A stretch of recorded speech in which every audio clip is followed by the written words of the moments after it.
بسم اللہ الرحمن الرحیم۔ السلام علیکم۔ تمام احباب ایک مرتبہ درود شریف پڑھ لیں، کیونکہ ایک مرتبہ درود شریف پڑھنے سے اللہ تعالیٰ کی 10 رحمتیں نازل ہوتی ہیں۔ اسلامی سال کا تیسرا مہینہ ربیع الاول ہے، جو فیوز و برکات کی بدولت ایک مبارک مہینہ کہلاتا ہے۔ اس مہینے کی سب سے بابرکت بات یہ ہے کہ اسی مہینے میں 12 ربیع الاول کو پیارے آقا مکی مدنی رسول حضرت محمد مصطفیٰ صلی اللہ علیہ وسلم کی ولادت باسعادت ہوئی۔ سب سے پہلے ہمارے تمام دیکھنے اور سننے والوں کو ماہ میلاد مصطفیٰ صلی اللہ علیہ وسلم کی ڈھیروں مبارکباد۔ ناظرین، آج کی ویڈیو میں ہم آپ کو ولادت باسعادت کے متعلق ایک عجیب حکایت سنانے جا رہے ہیں، تو آئیے ویڈیو کا آغاز کرتے ہیں۔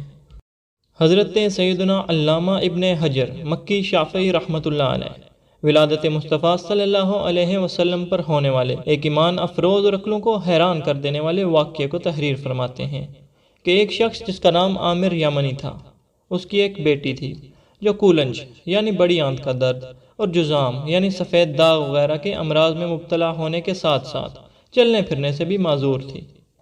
عامر کے پاس ایک بت تھا۔ وہ اپنی بیٹی کو اس کے سامنے بٹھاتا اور بت سے کہتا، اگر تو شفا دے سکتا ہے تو میری بیٹی کو شفا دے۔ سالوں تک وہ یوں کہتا رہا، مگر بت بنا رہتا۔ پتھر کا بت دے بھی کیا سکتا ہے۔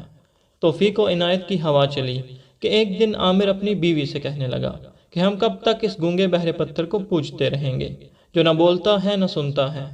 میں نہیں سمجھتا کہ ہم صحیح دین پر ہیں۔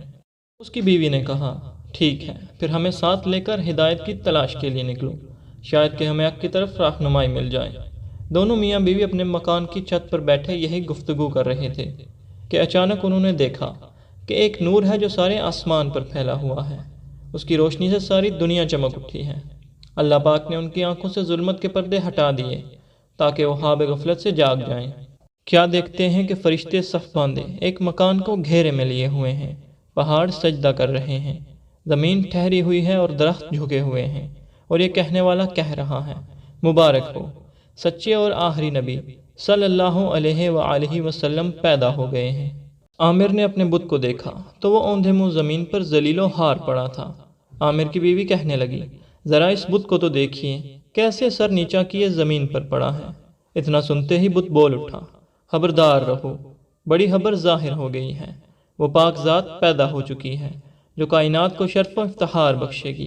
آگاہ رہو، وہ آخری نبی صلی اللہ علیہ وسلم جن کی آمد کا ہر ایک کو انتظار تھا، جن سے شجر و حجر باتیں کریں گے، وہ کہ جن کے اشارے سے چاند 2 ٹکڑے ہوگا، وہ ظاہر ہو چکے ہیں۔ یہ سن کر عامر نے اپنی بیوی سے کہا، تو سن رہی ہے کہ یہ پتھر کیا کہہ رہا ہے؟ بولی، اس سے پوچھئے اس پیدا ہونے والے سعادت مند کا نام کیا ہے جن کے نور سے اللہ پاک نے سارا جہاں روشن فرما دیا ہے۔ عامر نے کہا، اے غیب سے آنے والی آواز، اس پتھر نے صرف آج ہی بات کی ہے، یہ تو بتاؤ اس کا نام کیا ہے؟ جواب دیا، ان کا نام نامی اسم گرامی محمد صلی اللہ علیہ وسلم ہے، جو صاحب زمزم و صفا یعنی حضرت سیدنا اسماعیل علیہ السلام کے بیٹے ہیں۔ ان کی زمین تہامہ ہے اور ان کے دونوں کندھوں کے درمیان مہر نبوت ہے۔ وہ جب چلیں گے تو بادل ان پر سایہ کرے گا۔ اتنے میں عامر کی بیٹی، جو کہ نیچے بے خبر سو رہی تھی، اپنے پاؤں پر چلتی ہوئی چھت پر آ گئی۔ عامر نے حیران ہوتے ہوئے کہا، اے میری بیٹی، تیری وہ تکلیف کہاں گئی جس میں تو مبتلا تھی اور جس نے تیرا جینا مشکل کر رکھا تھا؟ بیٹی نے جواب دیا، ابا جان، میں دنیا جہاں سے بے خبر سو رہی تھی کہ میں نے اپنے سامنے نور کی تجلی دیکھی۔ میرے سامنے ایک بزرگ تشریف لائے۔ میں نے پوچھا، یہ نور کیسا ہے جو میں دیکھ رہی ہوں، اور یہ کون بزرگ ہیں جن کے مبارک دانتوں کے نور نے مجھ پر سایہ کیا ہوا ہے؟ جواب آیا، یہ عدنان کے بیٹے کا نور ہے۔ حضرت عدنان رسول پاک صلی اللہ علیہ وسلم کے باپ دادوں میں سے ایک بزرگ ہیں۔ ان کا نام نامی اسم گرامی احمد و محمد ہے۔ فرما برداروں پر رحم اور ہتکاروں سے درگزر فرمائیں گے۔ میں نے پوچھا، ان کا دین کیا ہے؟ جواب دیا، وہ دین حنیف یعنی سچے دین پر ہیں۔ میں نے پوچھا، وہ کس کی عبادت کرتے ہیں؟ جواب ملا، اللہ وحدہ لا شریک کی، یعنی اس اللہ پاک کی جو ایک ہے اور اس کا کوئی شریک نہیں۔ میں نے پوچھا، آپ کون ہیں؟ تو جواب ملا، میں ان فرشتوں میں سے ایک فرشتہ ہوں جسے نور محمدی کے اٹھانے کا شرف بخشا گیا ہے۔ میں نے عرض کی کہ آپ میری اس تکلیف کو نہیں دیکھتے؟ فرشتے نے کہا، ہاں، تم نبی احمد صلی اللہ علیہ وسلم کے وسیلے سے دعا کرو، اللہ پاک نے فرمایا ہے، میں نے محبوب کی ذات میں اپنا راز و دلیل رکھی ہے، جو کوئی مجھ سے میرے محبوب کے وسیلے سے دعا کرے گا اس کی مشکل کو حل کر دوں گا، اور جنہوں نے میری نافرمانی کی ہے ان کے بارے میں قیامت کے دن اپنے حبیب صلی اللہ علیہ وسلم کو شفیع بناؤں گا۔ وہ بچی کہہ رہی ہے کہ یہ سنتے ہی میں نے اپنے دونوں ہاتھ پھیلا دیے اور سچے دل سے اللہ پاک سے دعا کی، اور پھر اپنے ہاتھوں کو چہرے اور پورے جسم پر پھیرا۔ جب نیند سے اٹھی تو ایسی تھی جیسے اب آپ مجھے دیکھ رہے ہیں۔ یہ سن کر عامر یمنی نے اپنی بیوی سے کہا، بے شک ہم نے اس مبارک ہستی کی عجیب و غریب نشانیاں دیکھی ہیں، میں ان کی محبت اور دیدار کے شوق میں جنگلوں اور دشوار گزار وادیوں کو طے کروں گا۔ چنانچہ عامر یمنی اور اس کے تمام گھر والے نور والے آقا صلی اللہ علیہ وسلم کی تلاش میں اٹھ کھڑے ہوئے اور مکہ مکرمہ کے سفر کا ارادہ کیا۔ سرزمین مکہ میں داخل ہو کر بی بی آمنہ رضی اللہ عنہا کے مکان علی شان کا پتہ پوچھ کر دروازے پر دستک دی۔ بی بی آمنہ خاتون رضی اللہ تعالی عنہا نے آنے کا مقصد پوچھا۔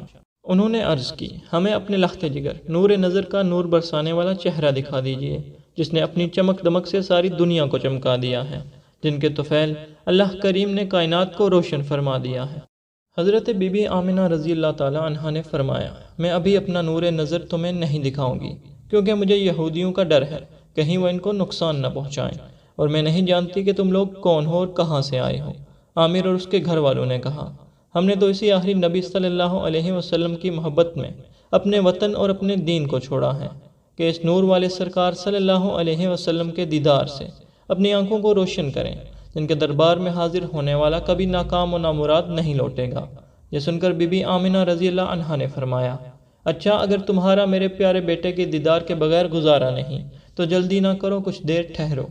یہ فرما کر اپنے مکان عرش نشاں میں تشریف لے گئیں۔ تھوڑی ہی دیر میں ارشاد فرمایا، اندر آ جاؤ۔ اجازت ملتے ہی وہ اس مبارک کمرے میں داخل ہوئے جس میں وہ دو جہاں کے تاجدار حضرت محمد مصطفیٰ صلی اللہ علیہ وسلم آرام فرما تھے۔ وہاں کے انوار و تجلیات میں ایسے گم ہو گئے کہ دنیا اور دنیا میں جو کچھ ہے اس سے بے خبر ہو گئے، بساختہ اللہ پاک کا ذکر کرنے لگے۔ جیسے ہی چہرہ پر انوار سے پردہ اٹھا تو دیدار کرتے ہی یکدم ان کی چیخیں نکل گئیں، اتنا روئے کہ ہچکیاں بن گئیں، قریب تھا کہ ان کی روح ان کے جسم سے نکل جاتی۔ آگے بڑھ کر رسول پاک صلی اللہ علیہ وسلم کے ننھے ننھے مبارک ہاتھوں کو چوما۔ حضرت بی بی آمنہ رضی اللہ عنہا نے ارشاد فرمایا، اب جلدی سے چلے جائیے۔ آخرکار نہ چاہتے ہوئے عامر یمنی دل پر ہاتھ رکھتے ہوئے گھر سے باہر آئے۔ عامر یمنی کا حال ہی بدل چکا تھا، وہ اس نورانی چہرے کے دیدار کے عاشق زار بن چکے تھے۔ دیوانہ وار چیخ کر کہنے لگے، مجھے حضرت بی بی آمنہ کے گھر واپس لے چلو اور دوبارہ التجا کرو کہ مجھے دیدار کرا دیں۔ بی بی آمنہ رضی اللہ عنہا کے گھر واپس آئے۔ جو ہی عامر یمنی نے حضور پاک صلی اللہ علیہ وسلم کو دیکھا تو دیکھتے ہی لپکا اور قدموں میں گر گیا، پھر ایک زوردار چیخ ماری اور اس کی روح ان ننھے ننھے قدموں پر قربان ہو گئی۔